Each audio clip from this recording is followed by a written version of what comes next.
All right, so section 4.2 is linear approximations and differentials. And I think that an important thing to keep in mind from the beginning is that a linear approximation is really just like a tangent line. Okay, so I'm just going to make a note of that. And if at any point like you feel lost in all the detail, just remember it's just a tangent line. It's not any more complicated than that. I mean, there's more complications to it, but that's the basic idea. Okay.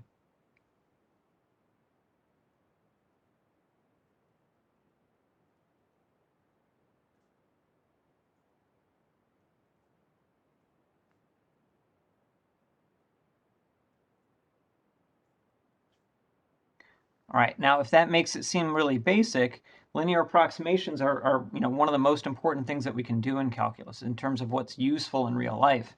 This is like one of the top things. All right, so let's start by looking at how this is going to look in this context. So imagine that we have some function, okay? And I'm not going to give you a formula. We'll just say that we have any old function, right? So y equals f of x. And if I want to find a tangent line at a specific point, let's say I have the point x equals a, okay, then on the graph, this is the point a comma f of a, right? Because I'll get the y value by just plugging into the function.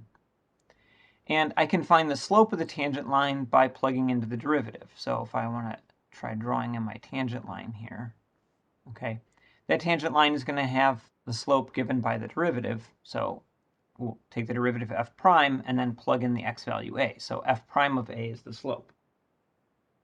Okay.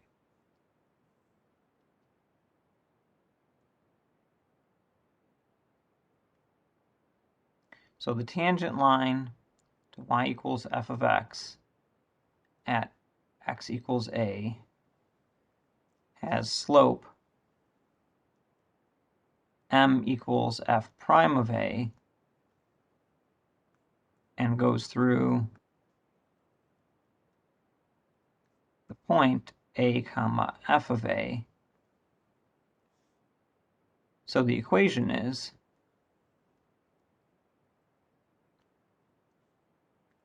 right, if I use my point slope equation, y minus y1 equals m times x minus x1, and plug in what I have, this will look like y minus f of a equals f prime of a times x minus a. Okay, so if I just solve for y by adding f of a to both sides,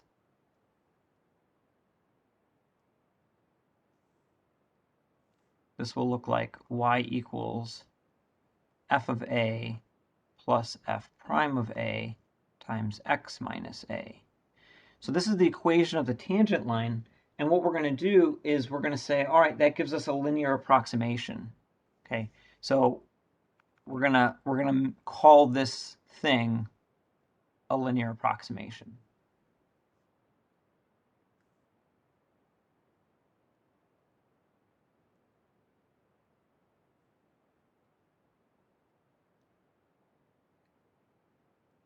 So for y equals f of x, the linear approximation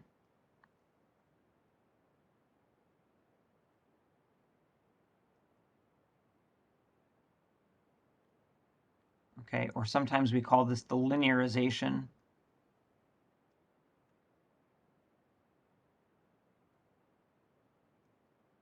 of f at a is, and we'll use L of x for linearization, okay, equals f of a plus f prime of a times x minus a.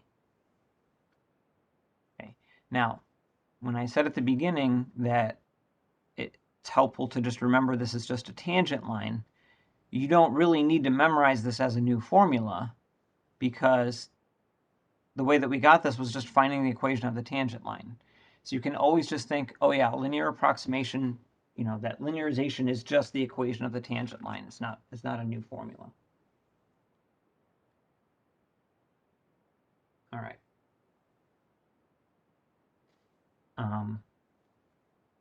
So now let's look at how we would go about using this, or why do we even care, right?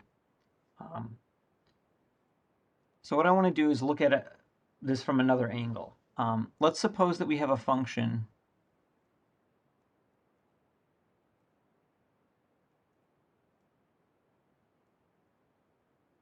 and maybe this function is difficult to work with.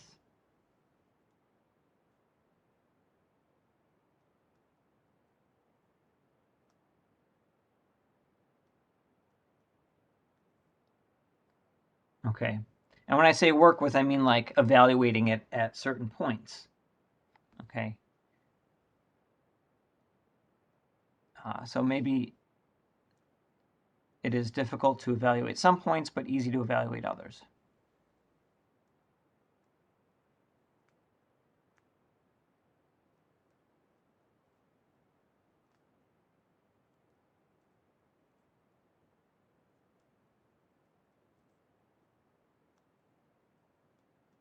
Okay, and a good example of that would be like the square root function.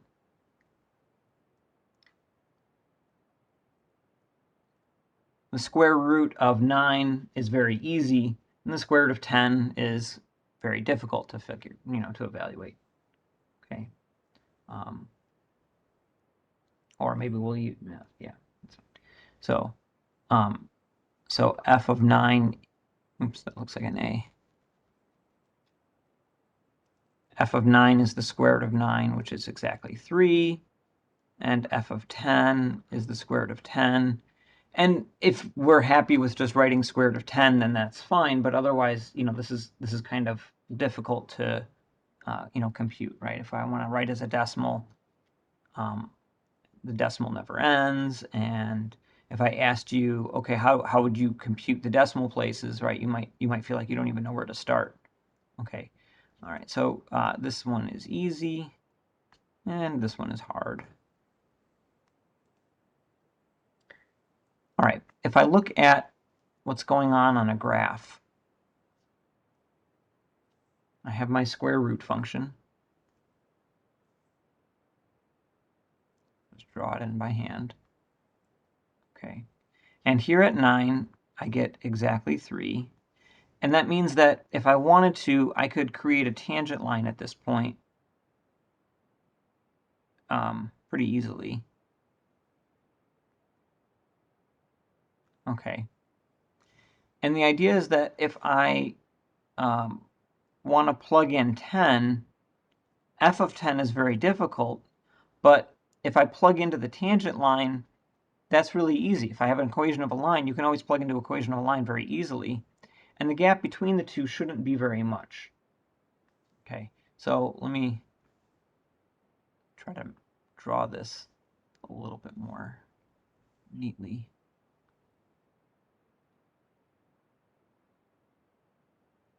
Okay, and this is still just, an approximate drawing, but, this gap is small.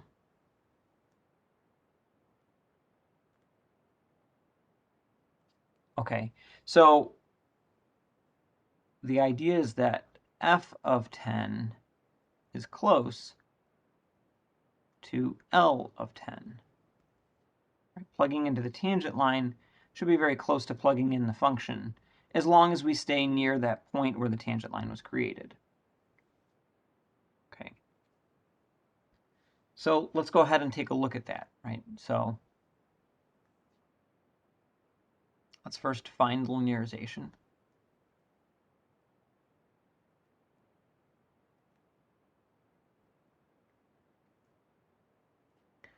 So we're looking at the function f of x is the square root of x at a equals 9. Okay. So f of 9 equals 3, right? So I have that point 9 comma 3. And f prime of x, right, if I write this as x to the half power, is 1/2 x to the negative half, or you could write that as 1 over 2 root x. So f prime of 9 is 1 over 2 times the square root of 9, okay, which is 1/6. So if I write down my equation of a tangent line, I could write y minus 3 equals 1/6 x minus 9, and then add the 3 over. Or I could have saved a step by remembering that formula for linearization and just writing it as the f of a plus f prime of a times x minus a. Now, one of the things that we're used to when we write equation of tangent lines is, you would distribute that slope and add your constants together. For linear approximations, it's better to keep things like this. Keep that x minus a bit in parentheses, and I'll show you why. We're typically plugging in x values that are close to a, so that subtraction will, it'll be convenient. Okay, so our linearization L of x is 3 plus 1/6 times x minus 9. Okay, so now here's how a linear approximation works.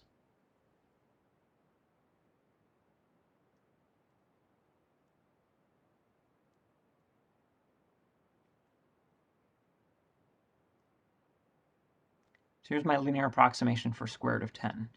I'm going to start off with the square root of 10. That is exactly equal to f of 10. F of 10 is approximately equal to L of 10. That's the approximation part. And L of 10 I can plug into. Here's my formula for L of x, and I'm plugging in 10 for x. Oops, not x anymore, because I'm plugging in 10. 10 minus 9 is 1, so I just get 3 plus 1/6. Okay. Okay, so I get 3.16 repeating. Show you on my calculator really quickly.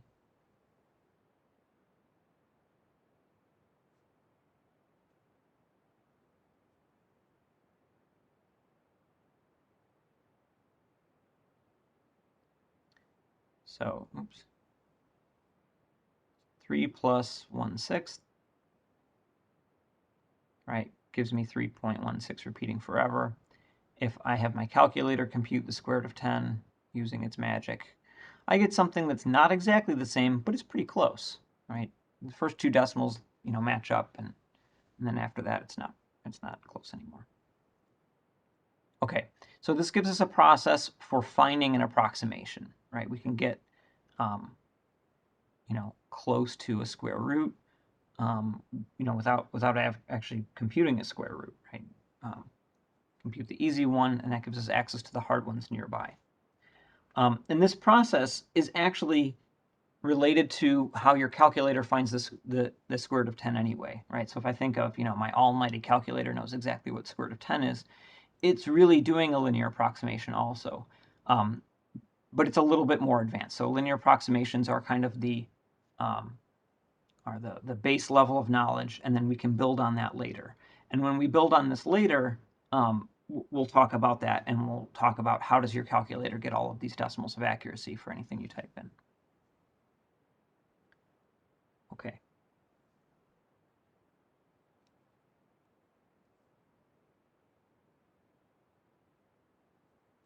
So let's look at another example.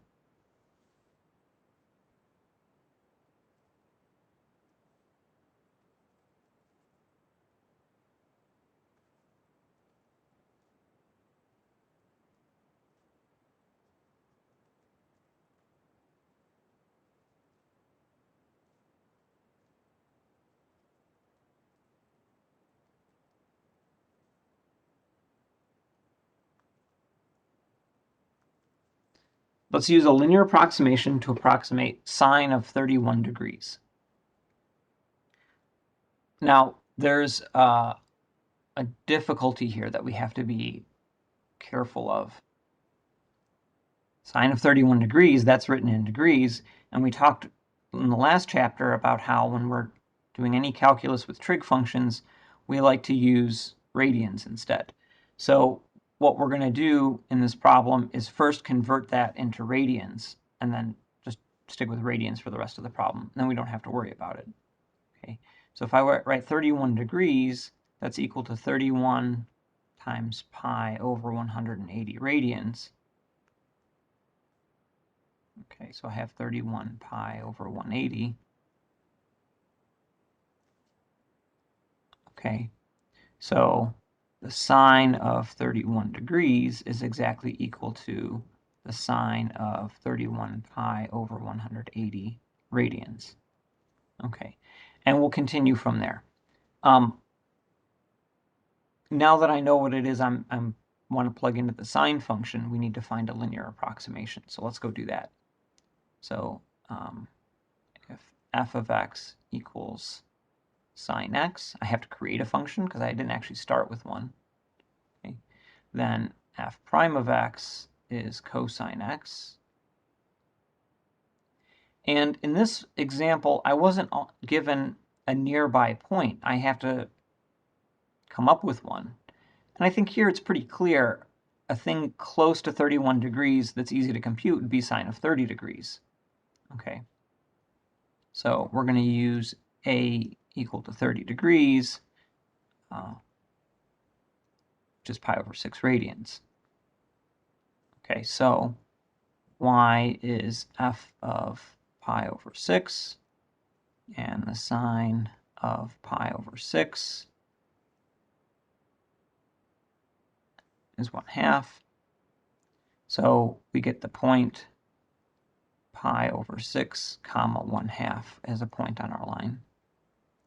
And the slope is cosine of pi over 6.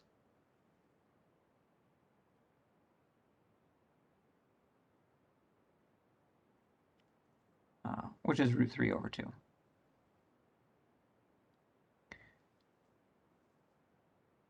Okay, so if I write down the linearization, L of x, that's going to be f of a plus f prime of a times x minus a.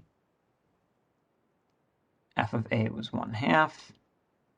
The slope is root 3 over 2, and then x minus pi over 6.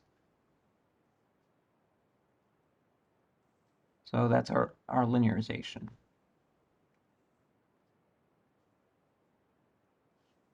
All right, so now getting back to our problem, sine of 31 degrees is sine of 31 pi over 180, which is exactly equal to f of 31 pi over 180, which is approximately equal to L of 31 pi over 180. And if I plug in 31 pi over 180 into my function, I'm going to get 1/2 plus root 3 over 2 times 31 pi over 180 minus pi over 6.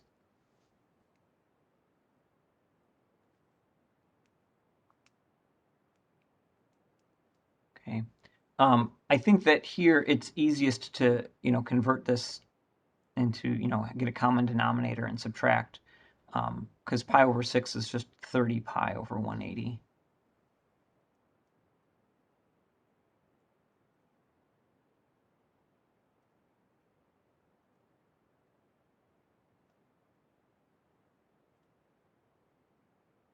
Okay.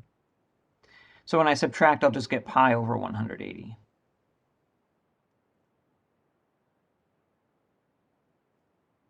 All right. Now, you might look at this answer and be like, this looks just as messy as plugging in sine of 31 degrees in my calculator. However, if I think about this to, a calculator, here my operations are adding and subtracting, multiplying, and dividing. Those are things that calculators can do very readily. The sine function isn't something that's just kind of like built into a computer chip, right? So it's a way to kind of give us access to this. But let's just look at what we get. Like, so if I plug this in, and I look at our approximation here, 1/2 plus root 3 over 2 times pi over 180.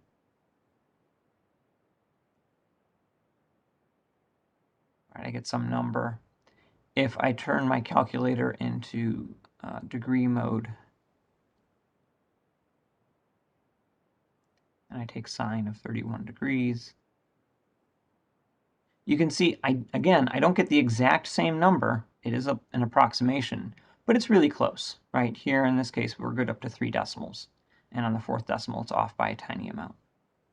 Okay. All right. If it was exactly right, then I might be like, I might have made a mistake. But being close, it tells me, yeah, that's a good approximation. Okay. So this is linear approximations. Now let's take a look at the other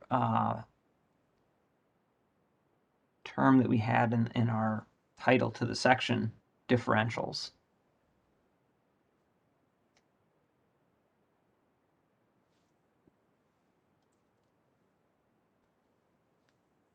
All right.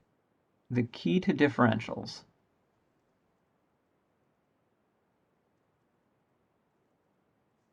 is to recognize that they're the same thing as a linear approximation.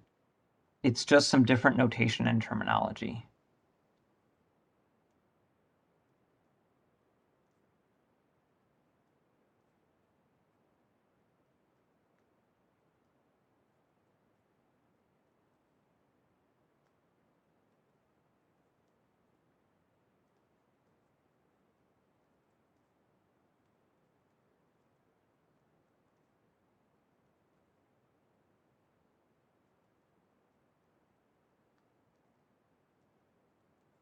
All right. So what I want to do is introduce this notation and then look at a graph and see where do all the pieces fit, so we can try to make some connections. So let's suppose I have a function y equals f of x. Okay. And then what we're going to do is say the differential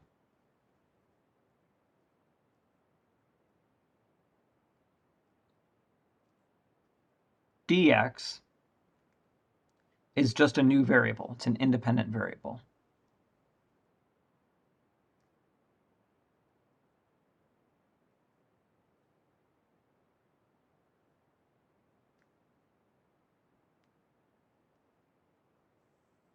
Okay, so that's our definition for the differential dx. Okay, so dx can be any number that we like.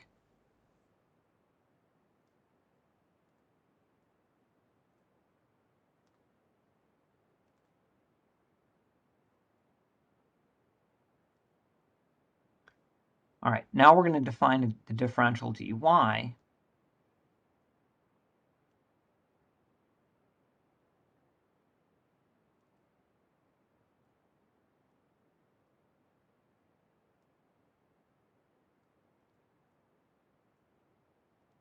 And the way that we're going to define it is dy equals f prime of x times dx.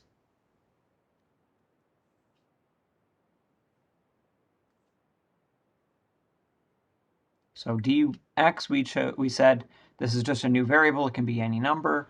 Dy we're defining to be f prime of x times dx. Okay. One obvious thing that you'll notice here with our choices of dy and dx is that if I take this equation, dy equals f prime of x times dx, and I divide both sides by dx, then what I'll get is dy over dx equals f prime of x. This is maybe a good result because of the notation that we chose, right? Earlier, dy over dx was one thing. It wasn't really a fraction. It was one big thing that meant the derivative of y where my variable was x. Okay.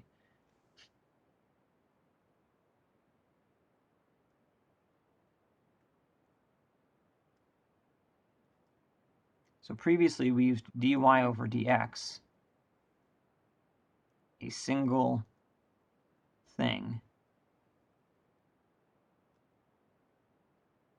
to denote the derivative.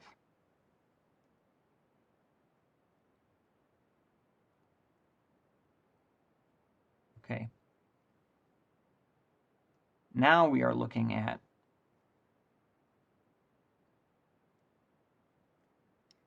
dy divided by dx. Two things divided.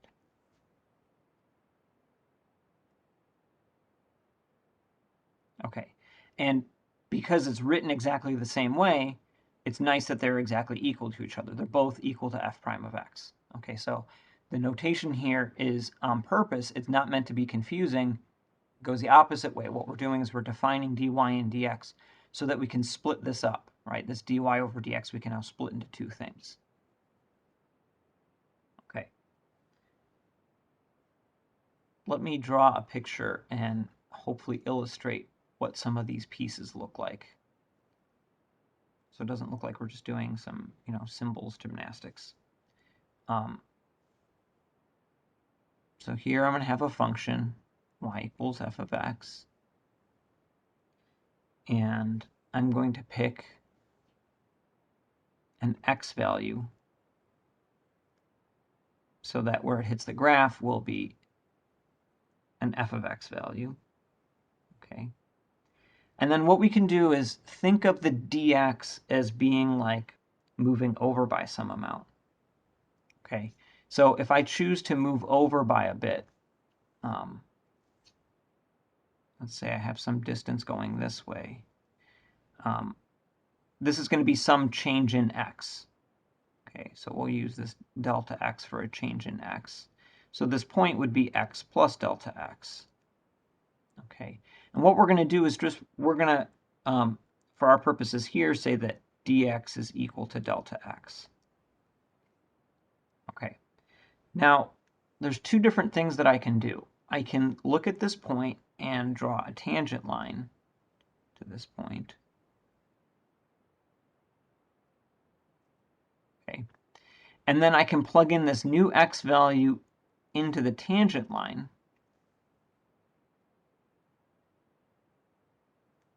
Okay, so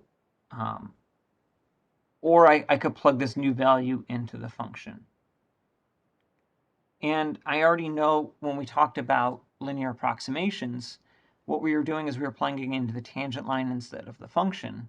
So this gap was just how much our approximation was off by. And we can label that. We can say, okay, this is, some difference.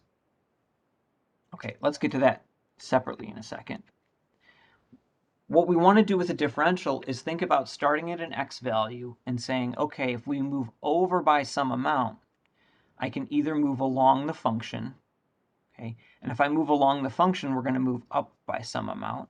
We'll call that delta y. And if instead I started at that x value and I move over but some amount, but instead I'm moving along the tangent line, we're going to call that dy. Okay.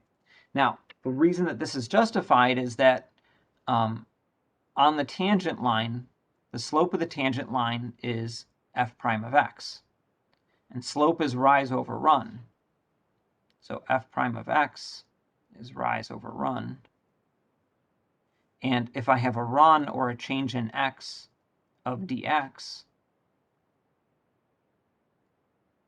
and I know that f prime of x is dy over dx, then that means that the rise has to be dy, right? So that, lets you know that I'm not just making things up here, that's actually what we're illustrating. So the dy is the movement along the tangent line, the delta y is the movement along the function. Okay. So delta y is going to be f of x plus delta x. Okay. But we want a difference here, right? So that y value is f of x plus delta x. And if I subtract f of x, right, I get just the change in y. Okay. So again, summing up, dx equals delta x is a change in x. dy is a change in y when we move along the tangent line.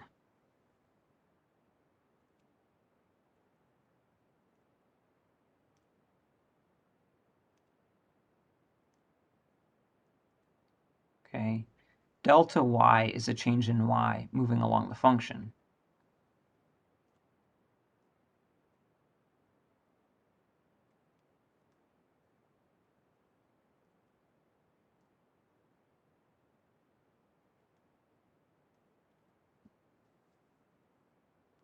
Okay,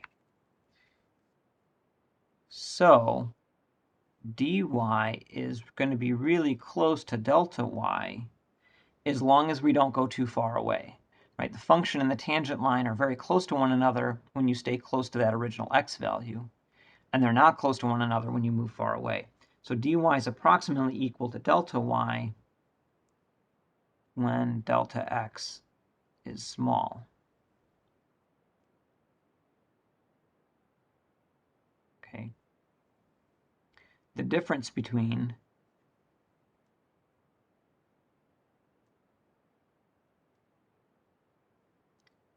dy and delta y is what we call the error of our approximation.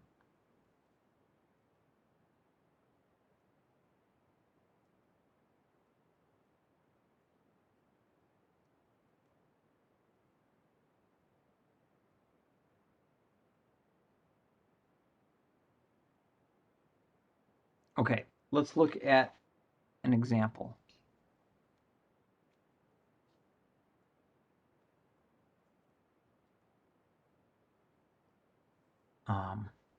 Suppose I have this function y equals x cubed plus 3x.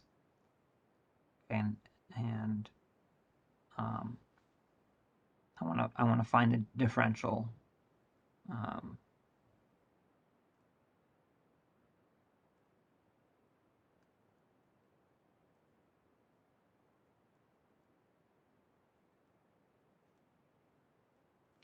First thing I want to do is say find the differential dy. I can say, all right, I can do that. My function is x cubed plus 3x. The derivative of that function, f prime of x, is 3x squared plus 3. dy is f prime of x dx.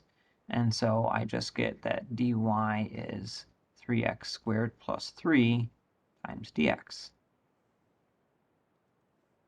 Okay.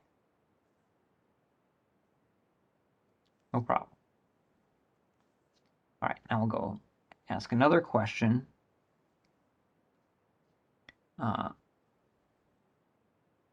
Compute dy when x equals 2 and dx equals 0.1.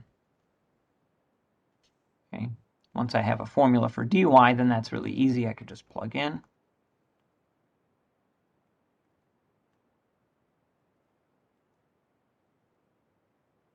So we get 3 times 2 squared plus 3 times 0.1. 2 squared is 4, times 3 is 12, plus 3 is 15, times 0.1 will give me 1.5. Okay, so that's just straight up computations. Now let's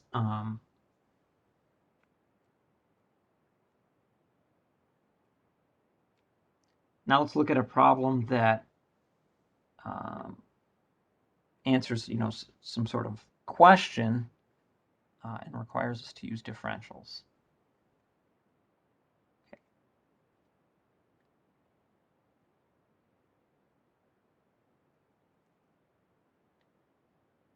All right, so here's our setup.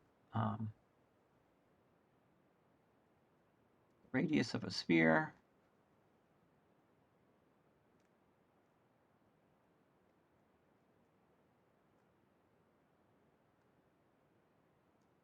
is measured to be 21 centimeters.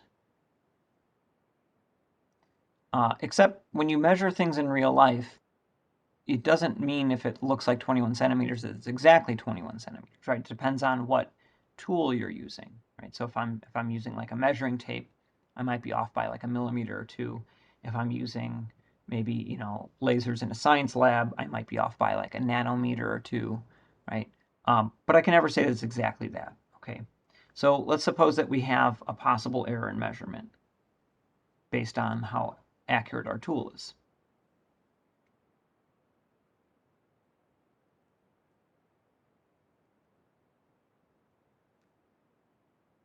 We'll just say we have 0.05 centimeters as our possible error of measurement. What's the maximum error in the computed volume?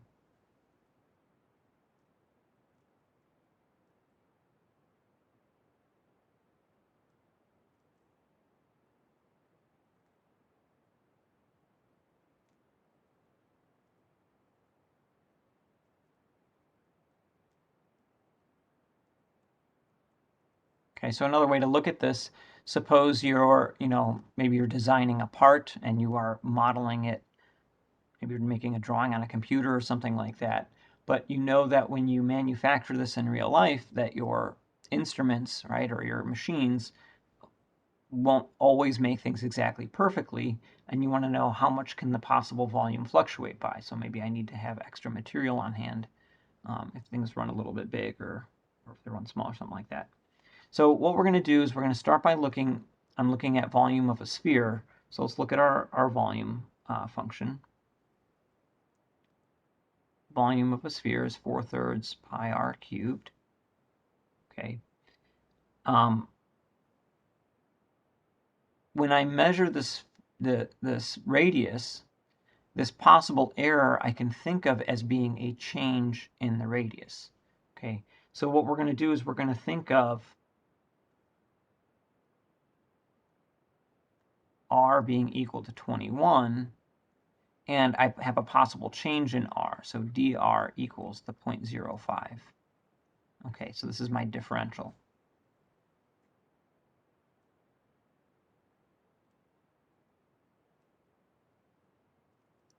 Okay.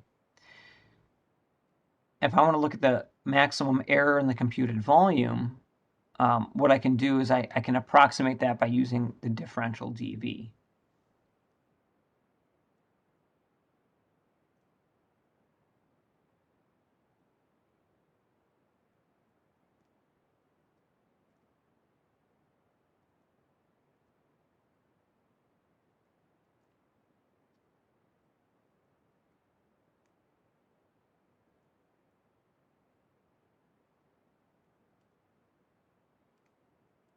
Okay, so when I take the derivative here,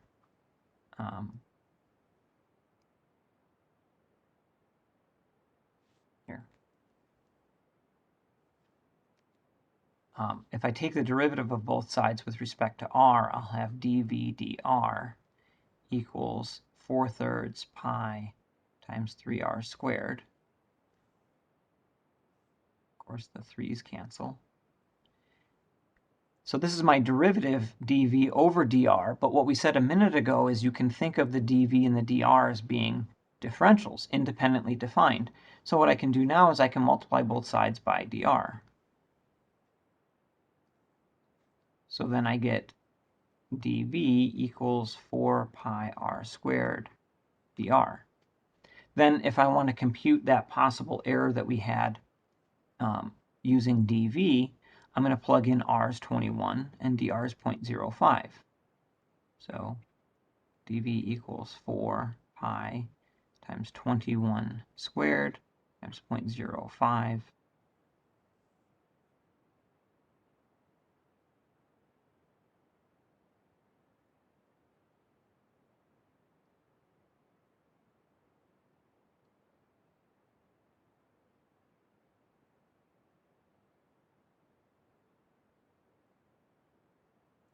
So I get 277.088.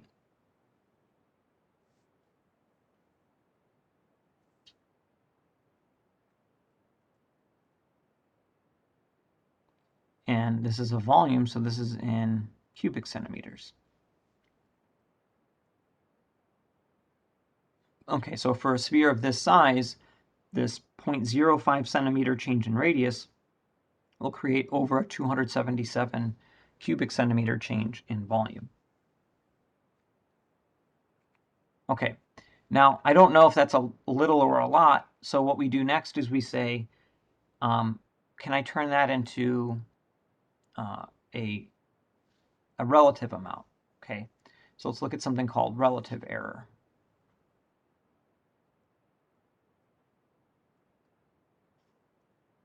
Okay, so relative error is just error in the output divided by the output.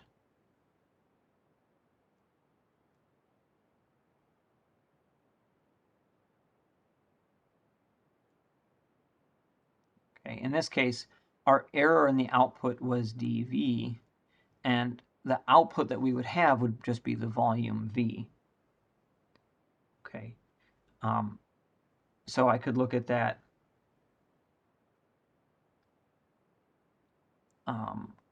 If I write these, if I leave them as formula, dV was 4 pi r squared dr. V is 4/3 pi r cubed.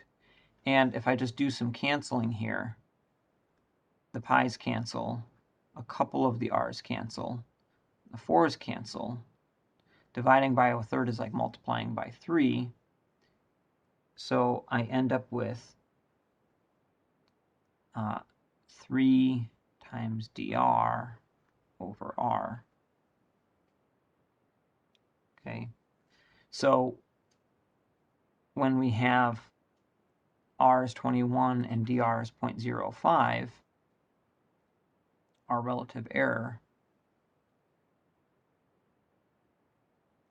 is going to be 3 times 0.05 divided by 21. Type that in my calculator. And I get 0.00714. Okay, and when we write relative error, we typically turn that into a percent. Okay, so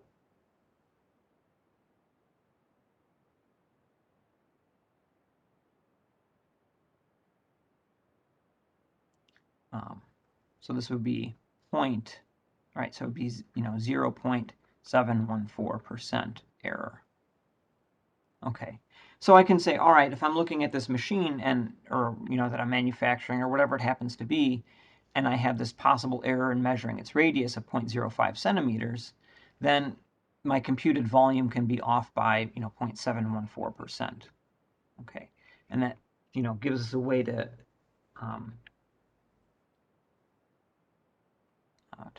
sort of think about our accuracy, in error.